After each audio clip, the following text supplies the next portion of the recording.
ঠাকুর বলছেন এই দক্ষিণেশ্বরে বসে, কেউ তোমরা নৌকো করে এসছো, কেউ গাড়ি করে এসছো, কেউ হেঁটে এসছো, কিন্তু সবাই শেষ পর্যন্ত এখানে পৌঁছেছো। ছাদে উঠছে কেউ সিঁড়ি দিয়ে, কেউ কাঠের সিঁড়ি দিয়ে, কেউ বাঁশের সিঁড়ি দিয়ে, কেউ বা দড়ি দিয়ে উঠে যেতে পারে। আজকাল তো লিফটও আছে। তো ইউ ক্যান অল, সবাই কিন্তু এখানে পৌঁছবে। উনি বলছেন যারা ব্রাহ্ম, যারা হিন্দু, তখন ব্রাহ্ম আর হিন্দু আলাদা করা হতো, ব্রাহ্ম যারা হিন্দু, যারা মুসলমান, যারা খ্রিস্টান, শিখ, তারা সবাই কিন্তু তাকেই পাবে। তো এই কথাটা তিনি বিরাট বড় কথা।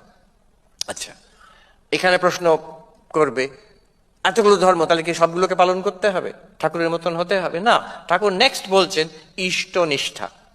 সেখানে বলছেন যে ওই জল খোঁড়ার যে এক্সাম্পল, একজন গেছিল জল খুঁড়তে, এক জায়গায় হার্ড ওয়ার্ক পাচ্ছে না, কেউ বললো ওখানে চেষ্টা করো না, সেখানে গিয়ে চেষ্টা করলো, আবার আরেক জায়গায় করলো, দিনের শেষে বিভিন্ন জায়গায় সে ঘুরতে গিয়ে কোথাও জল পায়নি, এক জায়গায় করলে হয়তো পেয়ে যেত। তো ঠাকুর বলছেন ইষ্টনিষ্ঠা, একটাকে, মত কিছু নয়, একটাকে ধরে থাকলেই হয়, কিন্তু ওই একটাকে ধরে থাকতে হবে। that focus, that dedication to the ishta devata. Hanuman বলছেন শ্রীনাথে জানকীনাথে অভেদ পরমাত্মনি তথাপি মম সর্বস্ব শ্রীরাম কমললোচনা।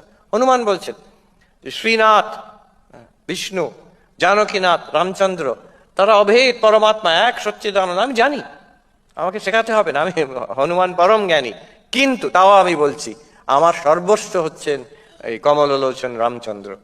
এটা ইষ্টনিষ্ঠা। আমার যে ইষ্ট দেবতা আমি ওইভাবে ধরবো, বাট উইথ রেসপেক্ট যে অন্যদের ইষ্ট যেটা, সেটাও কিন্তু আমারই ইষ্ট, অন্য অন্য রূপ।